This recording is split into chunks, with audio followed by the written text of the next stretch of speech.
Thank you for staying with us here tonight. Now, as we know, the COVID-19 pandemic has affected just about every sector in the country, including the justice system. And I'm now joined by Chief Justice and Head of the Supreme Court, Chief Justice David Maraga, who joins me now. Thank you very much, Bwana CJ, for speaking with us on the program tonight.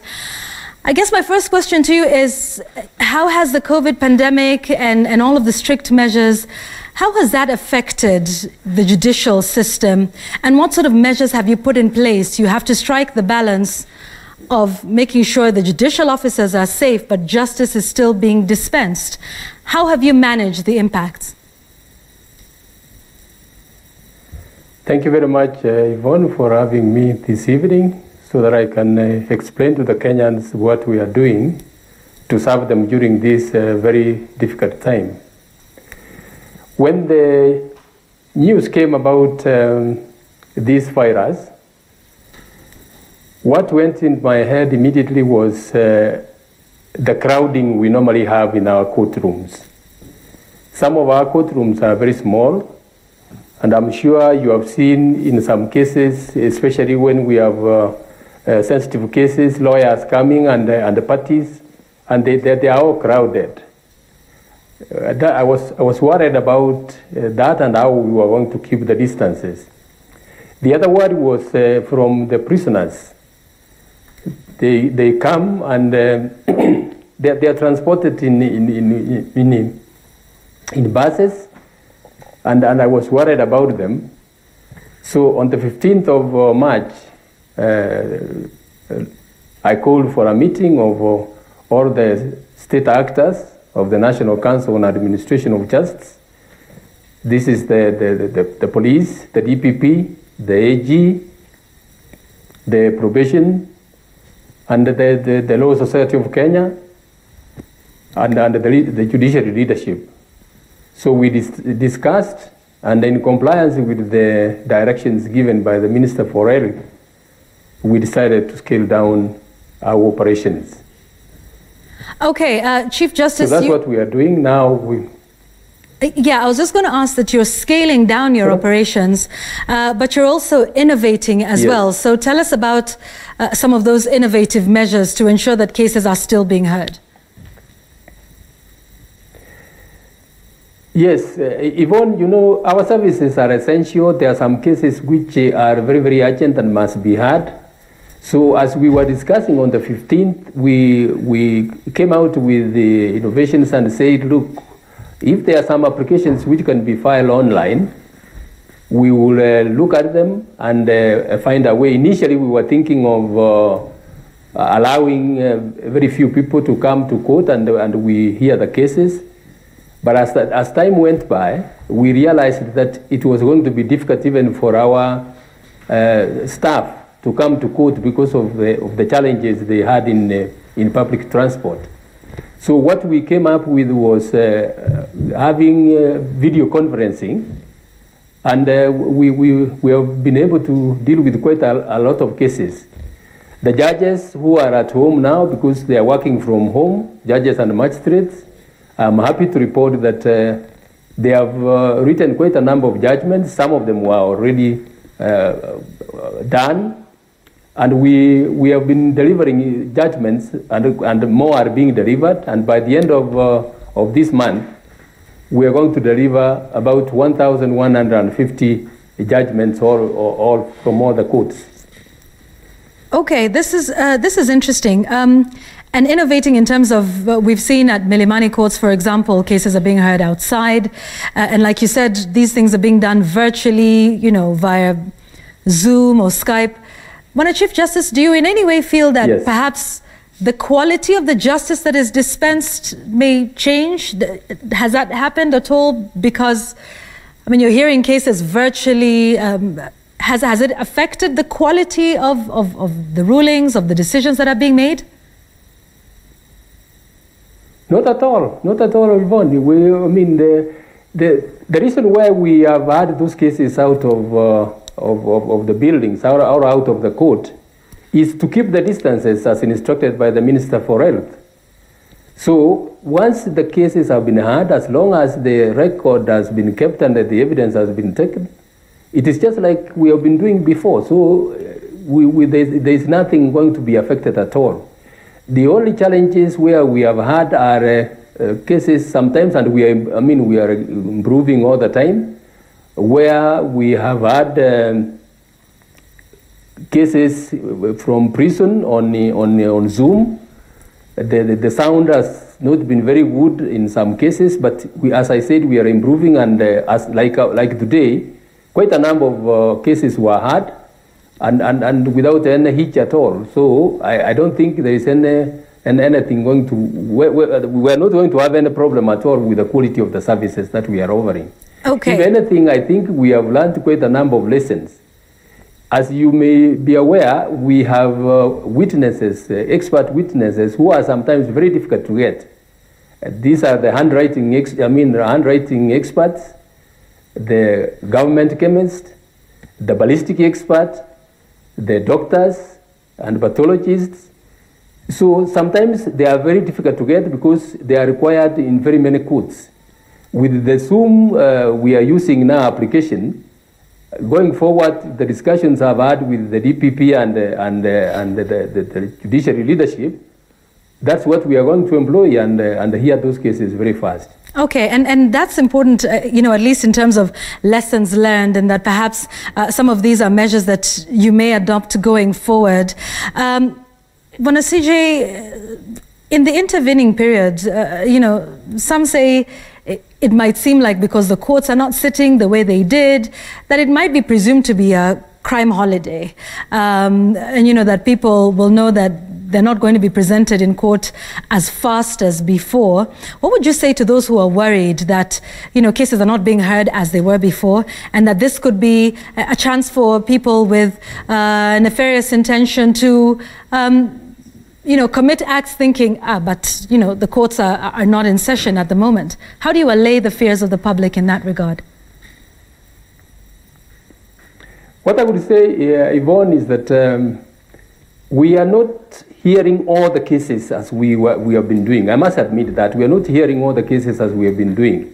But any urgent cases that have been filed, if, for example, somebody is being threatened with eviction, and he comes to court and files an application, I can assure you that he will be heard within a day, and appropriate orders will be given.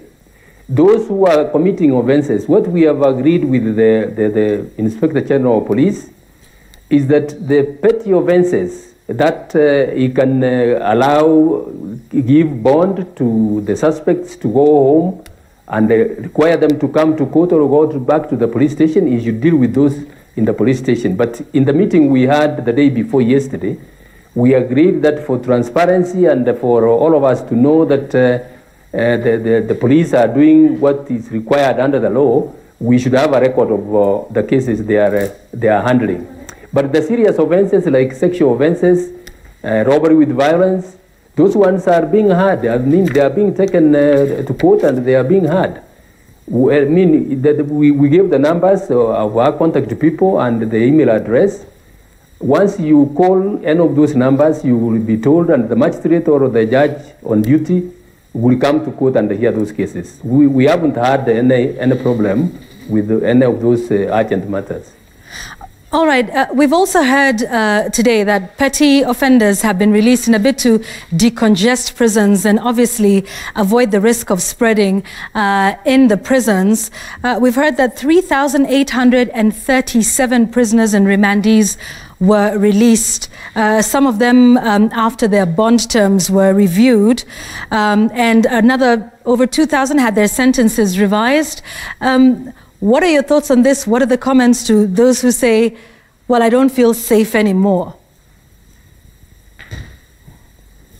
Safe in the sense that we are releasing them to go home? Yes.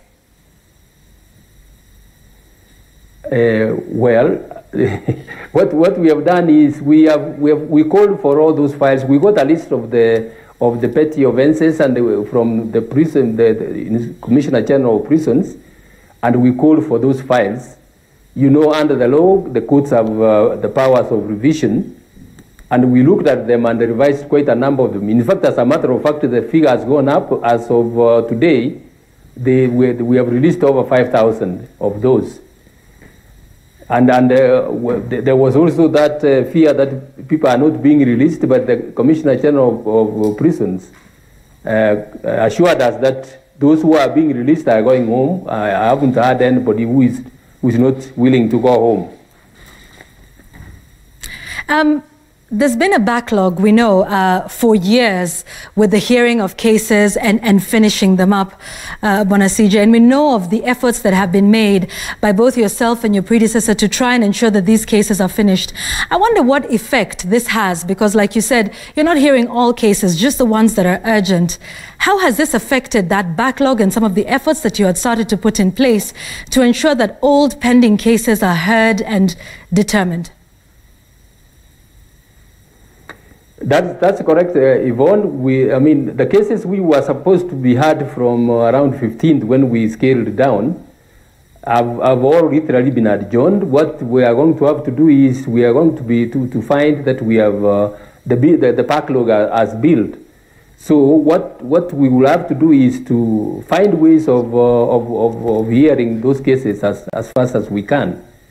And this is where we will do, you know, there are some stations which may not have as many as others. Like Nairobi has always the highest numbers. We will move magistrates and judges from one station to another. Those ones which are not very busy, we'll move them and deal with those cases. But the backlog has been there and there is a challenge. And of course, this affects it, but we are going to do our very, very best.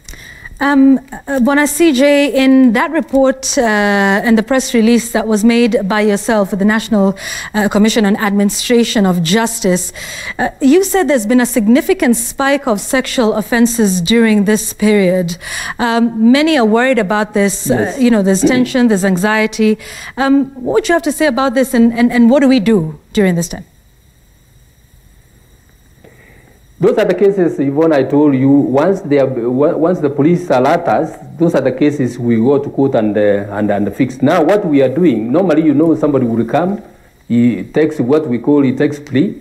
If he says he didn't commit the offense, if he pleads not guilty, we give him a date after some time. But with the discussions we had the day before yesterday with the DPP and the Commissioner General of Police, what we are going to do is to arrange and have those cases heard as quickly as possible. Unfortunately, some of those cases, the molesters are people living with the children who are being defiled by either their cousins or their guardians. And you know, once those offenses have been committed, and this child goes back to the same home with those people, you can imagine the problem. That's why we are trying to speed up those cases. And those are the cases we are attending promptly, and we will deal with them. Those ones are robbery with violence, and those ones who are defying the orders given by the Minister for Health, we are giving them priority and hearing them very, very fast. Bwana CJ, I'd like to give you a minute to just wind up and perhaps speak to the Kenyans who are watching, who are concerned about the dispensation of justice. There are some lawyers who are talking about how you're able to examine documents, for example, via Skype, or how you're able to tell the demeanor of suspects in court in terms of helping to deliver the right quality of justice. And with everything we're hearing, what's your message to Kenyans today in terms of justice and whether that will be dispensed with in the way that it should under the extraordinary circumstances that you have to work in? Thank you, Yvonne. I want to assure all the stakeholders and the justice sector that we are doing our very, very best. As I said, there are some cases where the pictures are not very, very clear. So observation of the demeanor may not be quite clear, but our judges and magistrates are doing their very, very best. In some cases, we have very, very good screens, and they are very clear. With regard to the documents, those that are being filed, we have emphasized the fact that those filing should make sure that they file clear copies. When they file very faded copies, that gives those ones give us a problem. But if they are clear, we are able to read them and hear those cases. The cases we are hearing, and as I said, we are going to try this. I spoke with the president of the Law Society this afternoon, that cases of applications that lawyers want to be heard in court, we can easily, going forward, begin hearing them on Zoom.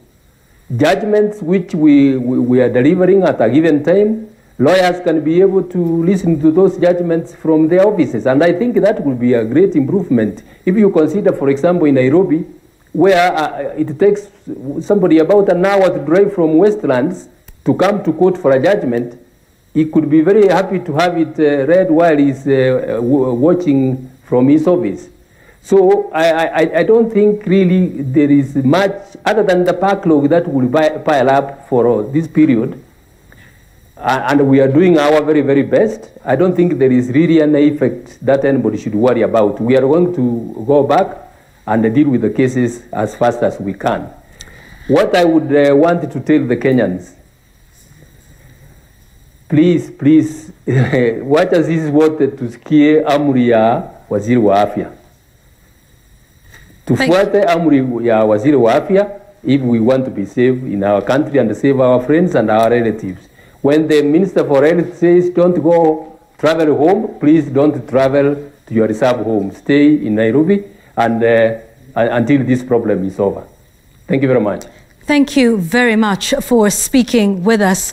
The head of the Supreme Court, Chief Justice David Maraga, speaking to us. Chief Justice, we thank you and we hope you, your family and the entire judicial fraternity stay safe and healthy throughout this period. That was CJ David Maraga just speaking to me on the impact of this pandemic on the justice system, the dispensation of it, and some of the measures they've taken and lessons learned.